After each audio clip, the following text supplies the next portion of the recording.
वाणी जब कोई अच्छी बोलता है तो लोग कहते साधु साधु साधु, क्या बात है, बहुत सुंदर वाणी। तो साधु, साधु का अर्थ क्या होता है? भद्र पुरुष। भद्र पुरुष का अर्थ होता है श्रेष्ठ आचरण करने वाला। इसलिए भैया, उद्देश्य में अगर पवित्रता है तो आप भी उद्देश्य से संत हैं।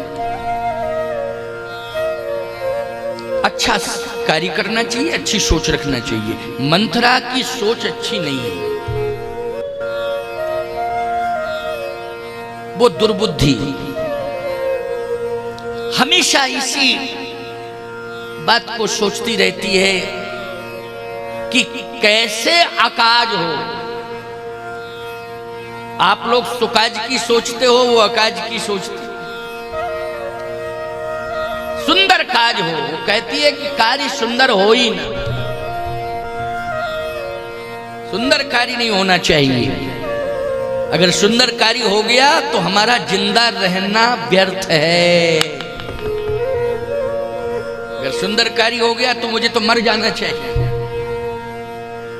हमारे जीते जी सुंदर कार्य हो ही नहीं सकता है, और यदि मेरे जीते जी सुंदर कार्य हो गया तो मुझे जिंदा रहने का कोई अधिकार नहीं है।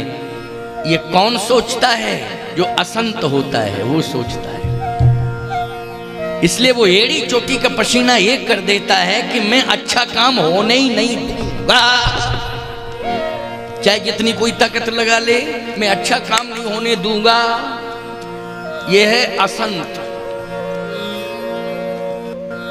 और जो अच्छे कार्य में सहयोग करे, अरे मैं कहता हूं भैया, अगर तन से वो बीमार है, धन से हीन है, तो जहां भी है वो मन से ये कहे कि मैं तो सम्मिलित नहीं हो पा रहा हूं मैं, लेकिन मेरी मन से शुभ कामनाएं हैं, कार्य होना चाहिए, सुंदर कार्य सफल होना चाहिए। मैं कहता हूं कि वो संत है, वो संत है।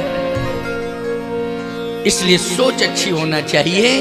तो गोस्वामी जी ने कहा, संतों ने कहा कि पूरी अयोध्या में एक मंथरा ऐसी दिखाई दी कि जिसमें संत का कहीं कोई स्वरूप ही नहीं दिखाई देता है। कहीं सोचिए उसकी अच्छी नहीं है, वो असंत है। लेकिन पूरी मिथिला में खोज की गई तो कोई असंत मिला? जल्दी बोलो। सब संत ही संत मिले। सावधान। तब फिर एक बात सामने आई, क्या?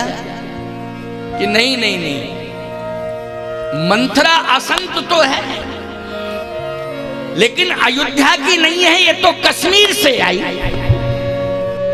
नाम मंथरा मंदमती चेरी केकई केर अजस पिटारी ताहे कर गई गिरा मती। फिर चेरी केकई, केकई की दासी है। केकई कश्मीर से आई थी, साथ में दासी लेके आई थी सेवा के लिए। तो ये अयोध्या की नागरिका नहीं है, इसे अयोध्या की नागरिकता प्राप्त नहीं है, ये तो कश्मीर से आई है। एक बात आपको बतावें, कोई कहीं से आया हो, जब ज्यादा दिन रह लेता है तो नागरिकता मिल जाती है कि नहीं मिल जाती है? जल्दी बोलो। है साहेबपुर में भी बाहर से बहुत लोग आए होंगे, रह रहे होंगे, नागरिकता मिली कि नहीं मिली? साहेबपुर के लोग सागर में रहने लगे, वहां की नागरिकता मिल गई कि नहीं मिल गई? मत देने का अधिकार उनको सागर में हो गया। जबलपुर में कुछ लोग रहने लगे, मत देने का अधिकार उनको जबलपुर में। कुछ लोग मुंबई रहने लगे तो मुंबई में मत देने का अधिकार। क्यों भाई? ये थोड़ा सा स्लो किया करो, इसकी आवाज जो है ज्यादा नहीं जानी चाहिए, क्योंकि कानों में पता नहीं क्या साए साए साए साए लोगों के होने लगता है ना? बहुत बहुत कम, बहुत स्लो है ना? सबको स्पष्ट सुनाई देना चाहिए। हाँ, तो ध्यान से सुनो। कहने का तात्पर्य मेरा यह है, कहीं ऐसा नहीं है कि हम महिमा को, अयोध्या की महिमा को हल्का कर रहे हों, मिथिला की महिमा बढ़ा रहे हों, ऐसा नहीं है मेरा भाव। लेकिन भाव मेरा यही है प्यारे, कि भगवान राम को बिना किसी निमंत्रण के, सूचना के जाना पड़ा कि नहीं जाना पड़ा मिथिला? बोलो, जाना पड़ा? महाराज श्री जनक की तरफ से कहीं कोई सूचना नहीं है, कोई निमंत्रण नहीं है। दशरथ जी को तो पता ही नहीं है मिथिला के बारे में कि क्या हो रहा है क्या नहीं हो रहा है वहां। उनको तो इतना पता है कि विश्वामित्र जी महाराज मेरे बेटों को लेके गए हैं और वो यज्ञ की रक्षा के लिए सिद्धाश्रम बक्सर ले गए। बक्सर, मिथिला के बारे में दशरथ जी को कोई पता नहीं, लेकिन भगवान को ये पता है, प्रभु राम को ये पता है कि मैं मिथिला जा रहा हूं। कहां जा रहा हूं? मिथिला जा रहा हूं। आइए सुनिए जरा, बड़ा सुंदर भाव है, क्योंकि मिथिला पहुंचना पड़ेगा जल्दी, तभी तो विवाह का कार्यक्रम हो पाएगा, नहीं तो बीच में ही अटक जाएगा। भगवान श्री राम यज्ञ से प्रकट हुए हैं। यज्ञ की रक्षा करने का तो उनका संकल्प ही है।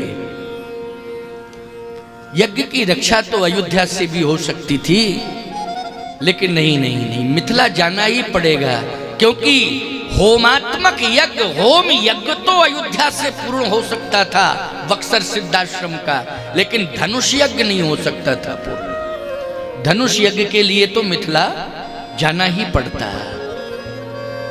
गोस्वामी जी कह रहे हैं जैसे ही यज्ञ पूरा हुआ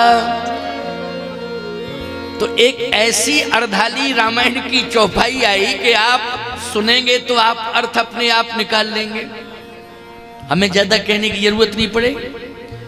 गोस्वामी जी कह रहे धनुष जग सुन रघुकुल नाथा, धनुष जग सुन रघुकुल नाथा, हरस चले मुनिवर के साथ। विश्वामित्र जी ने कहा धनुष यज्ञ का कार्यक्रम है जनकपुर में, राम जी चला जाए तो हरस चले। प्रसन्न हो गए, आनंद आ गया।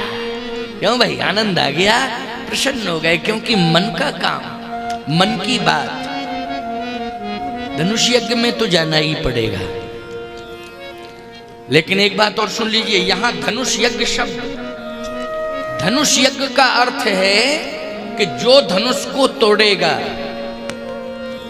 उसी के साथ सीता जी का विवाह होगा, और सीता जी के पिता किसी भी प्रकार का कोई धनुष तोड़ने वाले पर प्रतिबंध नहीं लगा पाएंगे। क्यों भाई?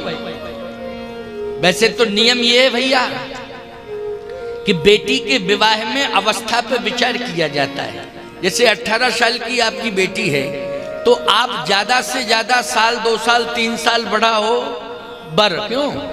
18 साल की बेटी है तो 20-22 का चल जाता है। लेकिन ऐसा नहीं होता है कि बेटी 18 साल की और उसके लिए बर 58 साल का मिले, ऐसा तो नहीं होता है। इसमें तो सामाजिक विरोध हो जाएगा। क्यों भाई? हो जाएगा कि नहीं हो जाएगा?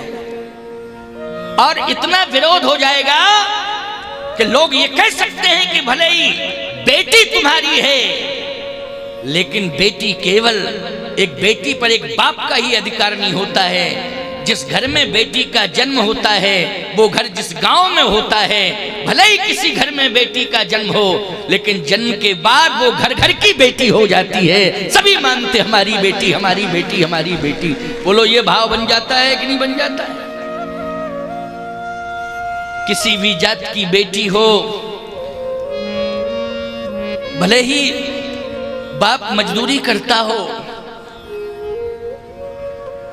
जाति बहुत हल्की हो, लेकिन दामाद अगर गांव में आ जाता है तो गांव का जमींदार भी दामाद को देख करके हाथ जोड़ के राम राम करता है, हमारे गांव का दामाद है ये। बोलो ये आदर होता है कि नहीं होता है? ना उस समय जाति देखी जाती है, ना उम्र देखी जाती है, न बराबरी नहीं देखी जाती है। उस समय केवल धर्म देखा जाता है। क्या? कि मेरे गांव की बेटी भी आई। जहां पर बेटी का जन्म होता है वहां पर विनम्रता और सरलता चारों तरफ घूमने लगती है। मजबूरी में आपको सरल होना पड़ेगा, विनम्र होना पड़ेगा, बोलो सिर झुकाना पड़ेगा। बेटी विनम्रता सिखाती है, बेटी सरलता सिखाती है। बेटी लक्ष्मी है, बेटी सरस्वती है, बेटी पार्वती है। कितना कहा जाए बेटी के लिए। लेकिन धनुष यज्ञ, अब आप कल्पना करें कि धनुष यज्ञ सुन रघुकुल नाथा, हर्ष चले। धनुष यज्ञ है तो हर्ष चले, प्रसन्न होके चले। नहीं तो राम जी को उदास होना चाहिए था कि जो धनुष तोड़ेगा उसी के साथ सीता का विवाह होगा, ये धनुष यज्ञ का अर्थ है। लेकिन हर्ष चले। विश्वामित्र जी भले ही ना समझ पा रहे हो और कोई समझ ना पा रहा हो, लक्ष्मण जी ना समझ पा रहे हो, लेकिन राम जी तो समझ ही रहे हैं कि 101% धनुष हम ही तोड़ेंगे। इसलिए हर्ष चले, धनुष तो हम ही तोड़ेंगे, हर्ष चले, प्रसन्न होके चले कि निश्चित रूप से हम धनुष तोड़ेंगे और जनक की प्रतिज्ञा पूर्ण होगी और सीता के साथ विवाह होगा। क्यों भाई, इस चौपाई में कंफर्म हो रहा है कि नहीं? राम जी पूरी तरह से विश्वस्त हैं कि नहीं? जल्दी बोलो, हैं विश्वस्त कि नहीं? पूरी तरह से। अब और सुनते जाओ, क्लियर करता जा रहा हूं। सामान्य लोगों की दृष्टि में तो जब धनुष टूटेगा तब कंफर्म होगा, लेकिन वास्तव में जो विशेष ज्ञान रखते हैं और जो विशेष रूप से परब्रह्म परमात्मा के प्रभाव को जानते हैं, वो पूरी तरह से धनुष टूटने के पहले ही विश्वस्त हो जाएंगे कि नहीं, कंफर्म है राम जी धनुष तोड़ेंगे। लेकिन जो अज्ञानी लोग हैं वो कहेंगे देखा जाएगा, जो तोड़ेगा उसके साथ होगा, उसमें क्या, जो तोड़ेगा उसके साथ विवाह होगा। यहां हर्ष चले, प्रसन्न होकर के चले। धनुष यज्ञ सुन रघुकुल नाथा, हर्ष चले मुनिवर के साथ। जैसे ही आगे बढ़े तो अहिल्या जी मिल गई, पड़ी थी पत्थर की। चलो तरण करना था तो चरण रख दिया। तरण के लिए क्या किया? चरण रखा। एक बात बताओ भाई, हम लोग अपना उद्धार करते हैं चरणोदक से, भगवान के चरणोदक से। मंदिर में जब जाते हैं आपको लड्डू मालपुआ पेड़ा कुछ भी प्रसाद में मिल जाए, लेकिन चरणोदक नहीं मिलता है तो संतुष्टि नहीं होती। इसका सीधा सा अर्थ है कि चरणोदक, भगवान का चरणोदक मिल जाएगा तो हमारा उद्धार हो जाएगा। और यही भाव अहिल्या जी के साथ जुड़ा है कि गौतम नारी शाप बस उपल देहि धर धीर, चरण कमल रज चाहिती कृपा करहु रघुवीर। चरण कमल रज, जब आप चरण धोएंगे तो रज आ जाएगी, आ जाएगी रज की नहीं? शालिग्राम भगवान को जब हम स्नान कराते हैं तो वो चरणोदक बन जाता है। क्या बन जाता है? चरणोदक। श्री गुरु चरण सरोज रज, गुरुदेव भगवान के चरण का प्रक्षालन करते हैं तो चरण क्यों धोते हैं? इसलिए धोते हैं कि थोड़ी सी रज आ जाएगी। श्री गुरु चरण सरोज रज निजमन मुकुर सुधार, इसलिए महापुरुषों के चरण धोए जाते हैं। चलिए, चरण रख के भगवान ने अहिल्या जी का उद्धार कर दिया है ना। प्रसंग तो बहुत बड़ा है लेकिन मूल बात बता रहा हूं। उद्धार कर दिया। माताओं, एक बात पर विचार करना, आपके लिए बड़ी प्रेरणादायी चर्चा है ये। अहिल्या जी जब प्रकट भई तब पुण्यशयी हाथ जोड़ करके खड़ी हो गई तो भगवान ने कहा कि क्या चाहिए आपको? तो अहिल्या जी ने ये नहीं कहा कि आपके धाम में जगह मिल जाए मुझे, ये नहीं कहा। अहिल्या जी ने यही कहा कि यदि आप देना ही चाहते हो तो जहां पर मेरे पति देव हो वहां आप मुझे भेज दीजिए, और उनके चरणों में मुझे बैठने के लिए थोड़ी सी जगह मिल जाए, बस इतना ही मैं चाहती। पति का कितना महत्व है, बोलो है महत्व कि नहीं? जबकि गौतम ऋषि ने श्राप दिया था, पत्थर की इसलिए हो गई थी, लेकिन नहीं, कह क्या रही है? कह रही है मुनि श्राप जो दीन्हा यति भल कीन्हा, मुनि श्राप जो दीन्हा यति भल कीन्हा, परम अनुग्रह में माना। मेरे पति ने जो मुझे श्राप दिया है वो श्राप नहीं, वरदान।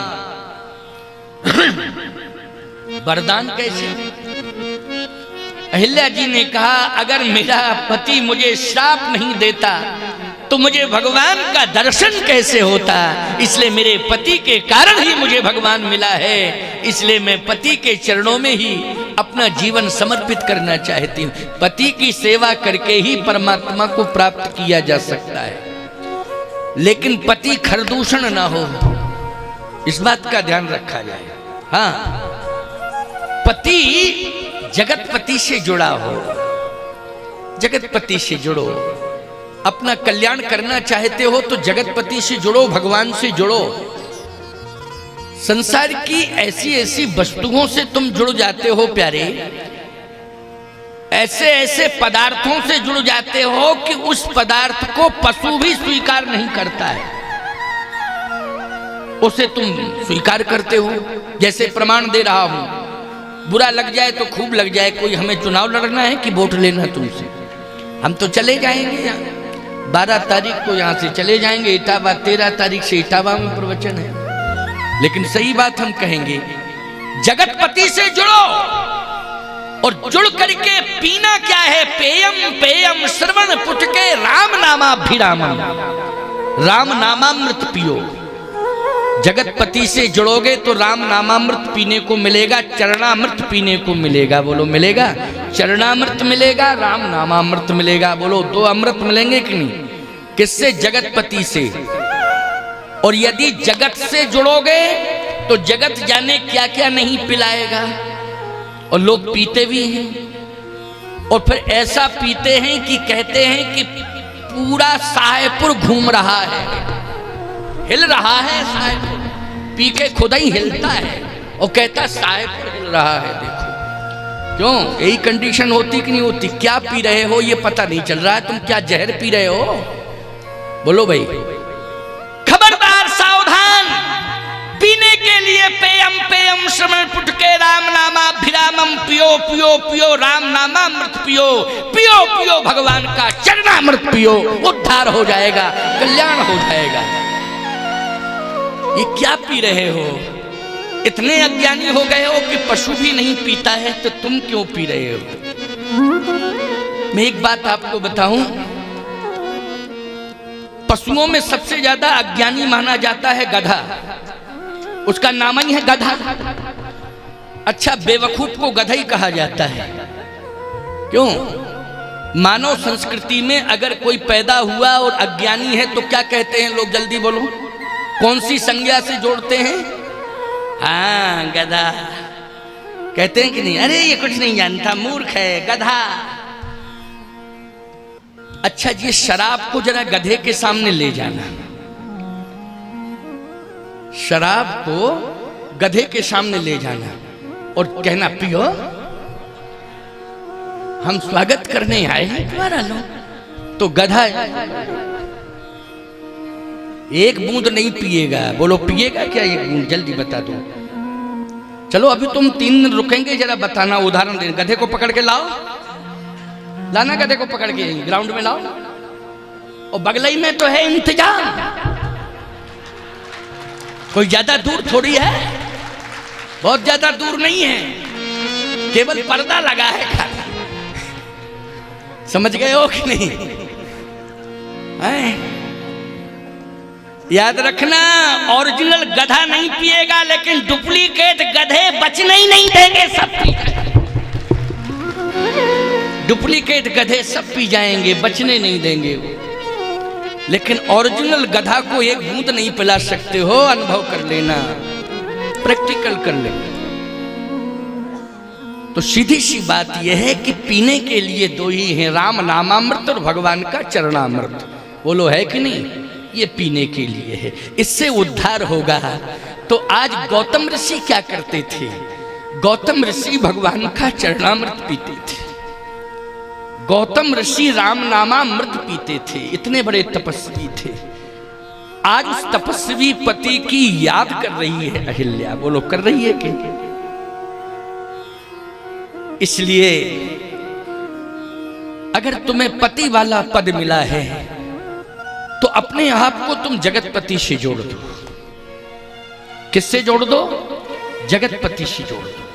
मैं बहुत बड़ी बात कह रहा हूं, तुम्हारे कल्याण के लिए कह रहा हूं। उसमें मेरी कोई बात नहीं है अपनी। मैं तो आया हूं, फिर चला जाऊंगा, और कभी संयोग होगा तो फिर ऐसे ही संयोग कथा आदि में ही आ सकता हूं, आ ही जाता हूं। बाकी तो मेरा कोई जीवन कथामय जीवन है और कोई जीवन नहीं। मेरी ना कोई राजनीतिक व्यस्तता है, ना वैसी कोई व्यस्तता, केवल कथाओं की व्यस्तता है। इतनी व्यस्तता है कि मैं अपने स्वयं के जो आश्रम हैं उन आश्रमों को भी समय नहीं दे पाता हूं। हमारे पूज्य भगवान दास श्रृंगारी जी महाराज बैठे हैं। श्री कामदगिर आश्रम को बचाने में आपकी बड़ी भूमिका रही, बहुत बड़ी भूमिका रही। हाँ, ये बात सही है।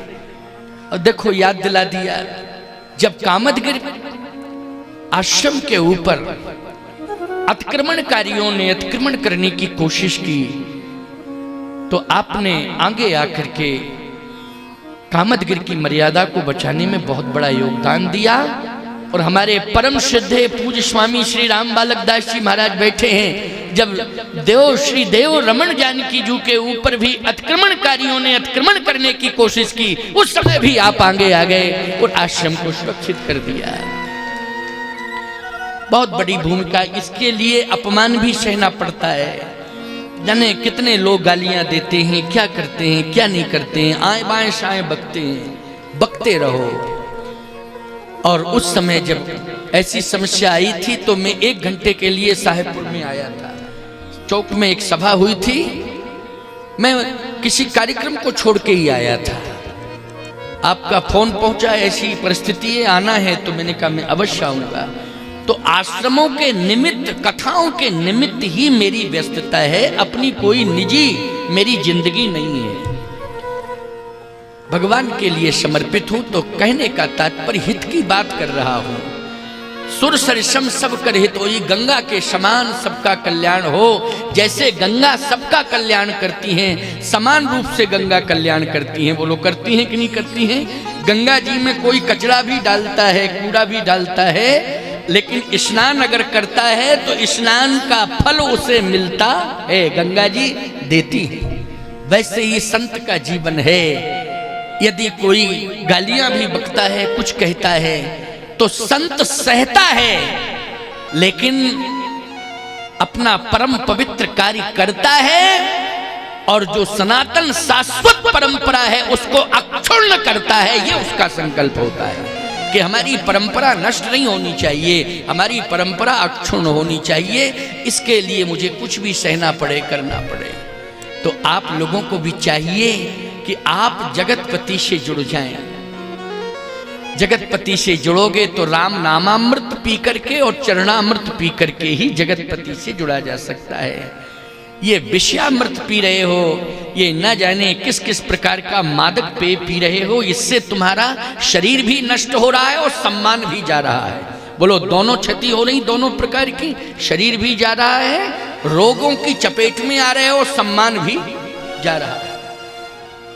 इसलिए आज अहिल्या जी को याद आ गए गौतम ऋषि कि मेरे पति ने कितना भजन किया, कितना तप किया, कि उस तप के प्रभाव से ब्रह्मा को ब्रह्मधाम छोड़ करके आना पड़ा। क्योंकि अहिल्या जी ब्रह्मा जी की बेटी हैं। किसकी बेटी हैं?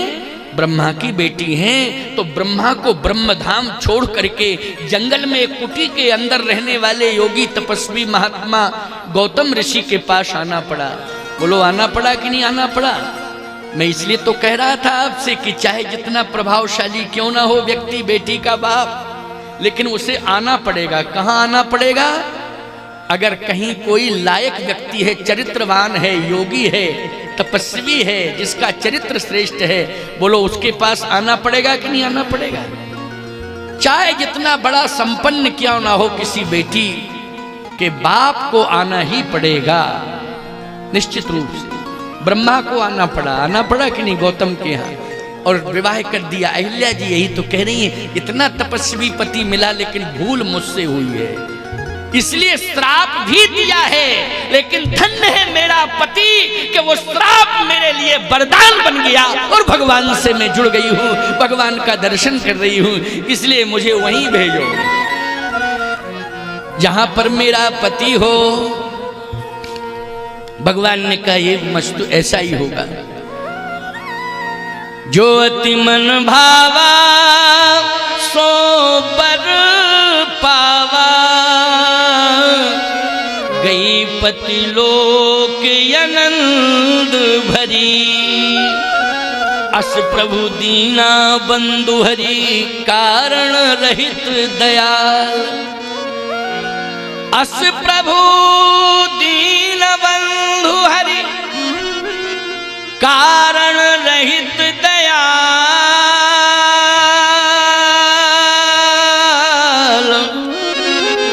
तुलसीदास सठता है भजो, छाड़ कपट जंजाल। गई पतिलोक आनंद भरी। अब मिथिला पास में आ, मिथिला कहाँ आ गई? पास में आ गई बिल्कुल।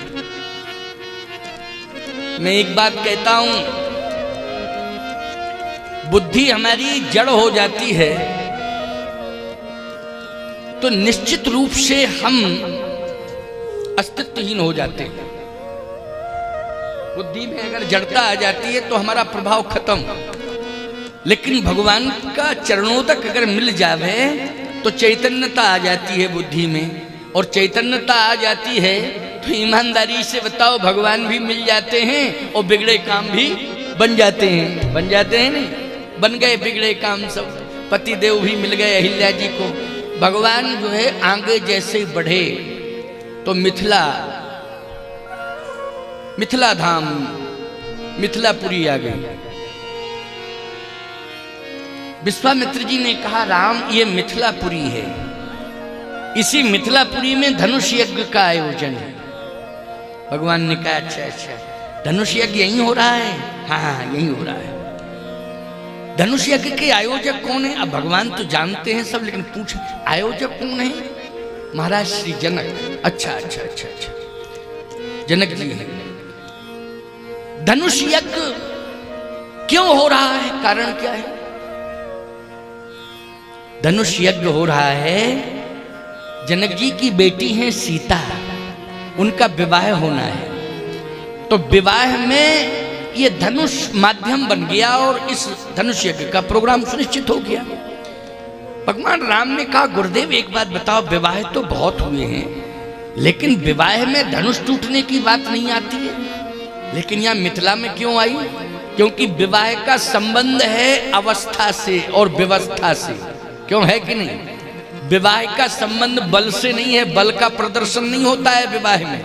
विवाह में व्यवस्था देखी जाती है और अवस्था देखी जाती है कि दूल्हा की उम्र कितनी है और व्यवस्था कैसी है रहने की उसके यहाँ।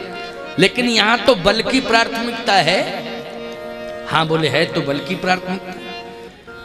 धनुष जो तोड़ेगा उसी के साथ विवाह होगा सीता का। हाँ बात तो यही है, क्योंकि जनक जी ने स्वयं कहा था